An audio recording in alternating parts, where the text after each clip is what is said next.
Have you ever done something, maybe snapped at someone you love, or chased after something obsessively, and then later, in a quiet moment, asked yourself, "Why did I do that?" It felt like you were watching yourself, almost powerless. What if I told you that feeling wasn't just imagination? What if there's a hidden force, a silent puppeteer operating behind the scenes of your conscious mind, pulling strings that dictate your happiness, your relationships, even your sense of success? It's a battle raging inside you right now, often completely unseen. It's the clash between your ego and your higher self, your soul, figuring out which one holds the real power in your life. Well, the answer might genuinely shock you, and understanding it changes everything. So let's meet the first contender, your ego. Think of it as the survival suit you started building the moment you were born. It's the mask, the persona, as thinkers like Deepak Chopra describe it, crafted to navigate the complexities of the world. This ego craves attention, validation, status, and above all, control. It's that relentless inner commentator, the voice obsessed with I, me, mine. Its fuel comes entirely from the outside world. What other people think, what you own, your job title, your follower count. It clings tightly to the physical realm, constantly comparing, judging, and often operating from a deep-seated fear of not having enough, of being not enough. It identifies strongly with your thoughts and your body, believing that's all you are. But this survival suit, designed to protect, often becomes a suffocating cage, preventing you from accessing something far deeper, far more powerful that's also part of you. What happens when this mask you wear starts to smother the real you underneath? Because beneath that noisy, demanding ego, there's another presence, quieter, calmer, yet infinitely more profound. This is your higher self, your soul. Think of it as your authentic core, the unchanging essence that exists beyond the mask. It's what researchers like Brené Brown touch upon when they talk about wholeheartedness. This part of you is already connected to a deeper wisdom, a sense of purpose, and a universal energy that flows through everything. It doesn't need external validation because its worth is inherent. The soul naturally radiates love, compassion, creativity, and that gut feeling, that intuition, the kind Judith Orloff highlights as a guiding force. It seeks genuine connection, meaning, and growth, not just fleeting approval from others. It's the part of you that simply knows, often without needing logical proof or external confirmation. If this wise, incredibly powerful self exists within every single one of us, why does the frantic, often fearful voice of the ego seem to shout so much louder most of the time? The secret, the key to shifting the balance, lies in uncovering what truly motivates your actions and choices, day in and day out. And here's where the battle lines become crystal clear. The ego is almost exclusively driven by fear. Fear of not having enough money, fear of being judged, fear of failure, fear of being alone, fear of missing out.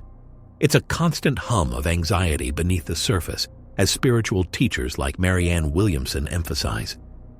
This fear compels the ego to relentlessly chase external markers of security, more status, more wealth, more power, hoping these things will finally silence the unease. But they never do. The soul, on the other hand, operates from a completely different frequency. Love. Its motivation springs from a desire for growth, for purpose, for contribution, for connection. It seeks meaning, expansion, and serving something larger than the small self. It aligns with what Abraham Maslow pointed towards with self-actualization, becoming the best version of yourself, driven by inner values, not outer pressures. So, look closely at your own life. Are your biggest decisions, your daily actions, ultimately rooted in avoiding something negative out of fear or moving towards something positive out of love? This fundamental choice colors literally everything you experience. This constant internal tug-of-war for control doesn't just shape your goals or ambitions, it dramatically warps the very image you hold of yourself, how you see yourself when you look in the mirror, often creating a dangerously distorted reflection. The ego bases your entire worth on shaky external foundations, your achievements, your looks, your possessions, and crucially, what it imagines other people think of you. This makes it incredibly fragile, hypersensitive to criticism, terrified of failure. Any setback isn't just a learning opportunity, it's proof of inadequacy, fueling that deep sense of shame Brené Brown has researched so extensively. The ego is constantly asking, implicitly or explicitly, am I good enough? Do they like me? Am I measuring up? Your soul, however, knows your worth is inherent and unconditional. It doesn't depend on external factors. It understands that imperfection and vulnerability aren't weaknesses to be hidden, but pathways to deeper connection, authenticity, and genuine growth. True self-worth comes from this inner knowing, not from collecting external accolades. Living purely through the ego's cracked reflection means constantly needing the next fix of validation, forever chasing a sense of worth that can only truly be found within. And how you view yourself through the ego's fearful lens or the soul's compassionate gaze directly impacts how you ride the unpredictable emotional waves of life. Are you constantly tossed about by the storm, or do you have an anchor within? The ego has a very distinct emotional signature. It fuels reactive, intense, and often negative states: fear, anger, jealousy, resentment, anxiety.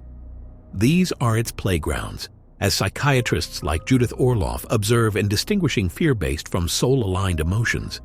The ego thrives on drama, perceives threats and slights everywhere, and loves to hold on to grievances. It reacts instantly, often defensively. Your higher self, conversely, cultivates a different emotional landscape. It fosters more stable, positive states like peace, joy, compassion, and empathy. It doesn't mean you don't feel difficult emotions, but the soul allows them to flow through without getting swept away.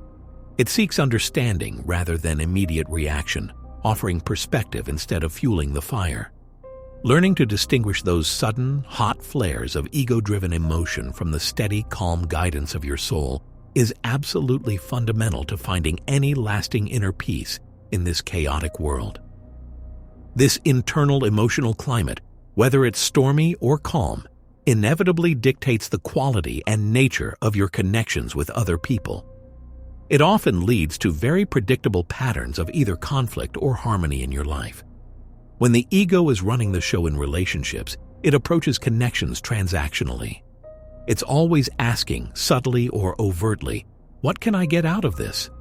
It might seek validation, control, security, or use others simply to fill an inner void or distract itself. Thinkers like John Wellwood explored these ego dynamics, noting how they often create patterns of codependency, manipulation, or constant conflict because the focus is on the self's needs, not genuine connection. When the soul guides your relationships, the intention is entirely different. It seeks authentic connection, mutual respect, shared growth, and genuine understanding. Empathy and shared values become the foundation.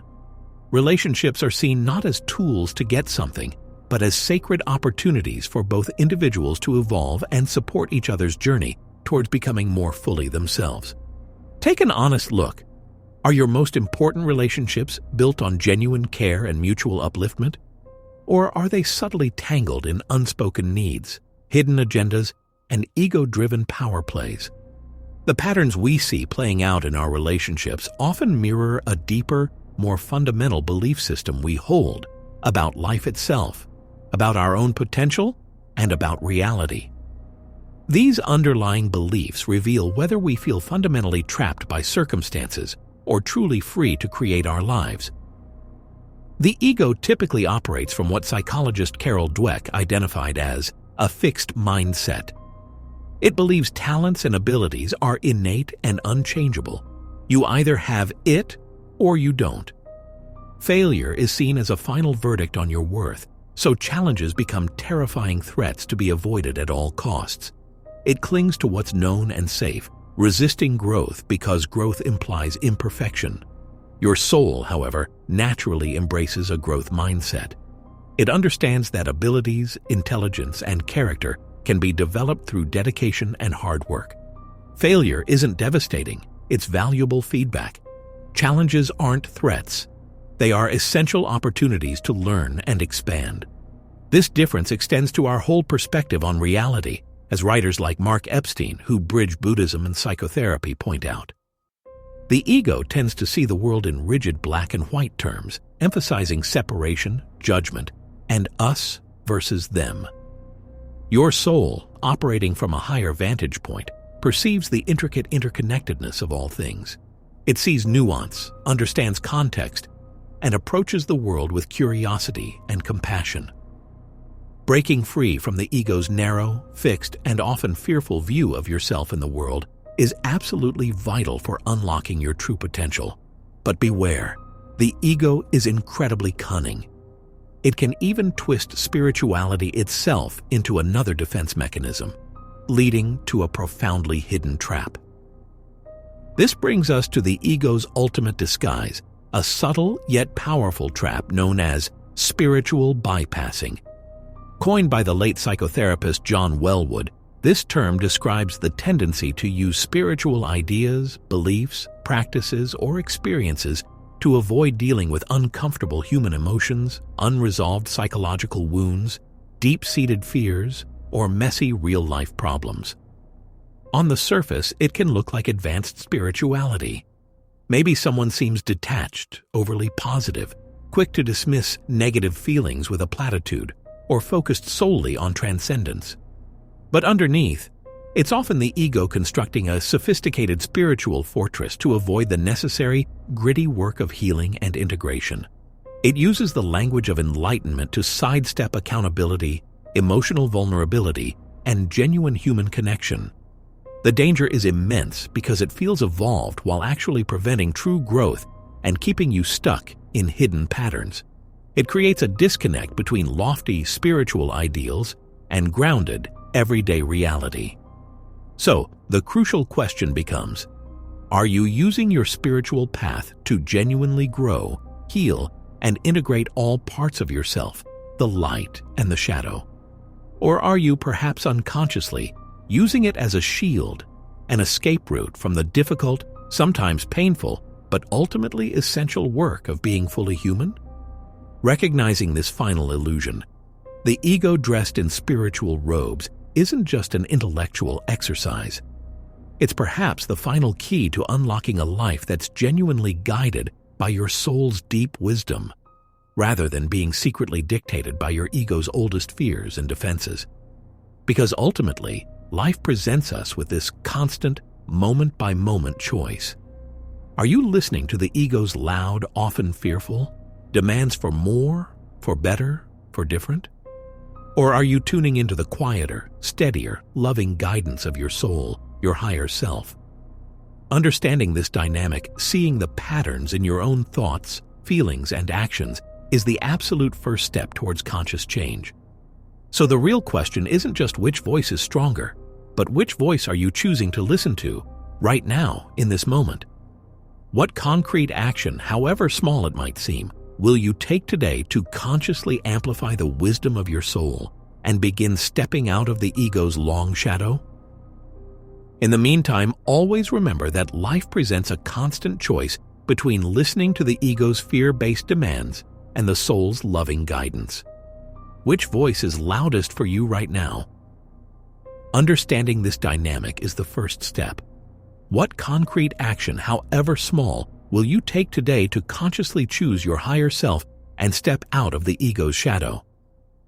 The quality of your entire existence hinges on that choice. This is a journey and often a challenging one, so we're curious to hear about your own experiences. Which aspect of the ego's games or the soul's whispers resonated most with you today? Perhaps you have a particular way you try to quiet that ego voice, or a moment when your higher self clearly guided you. Share your thoughts and insights in the comments below. Your perspective could spark something for someone else on this path. And if this exploration gave you a new way to think about things or offered some value, please give this video a like. It really helps more people find this conversation. Thanks for joining us on this deep dive, and until next time, keep listening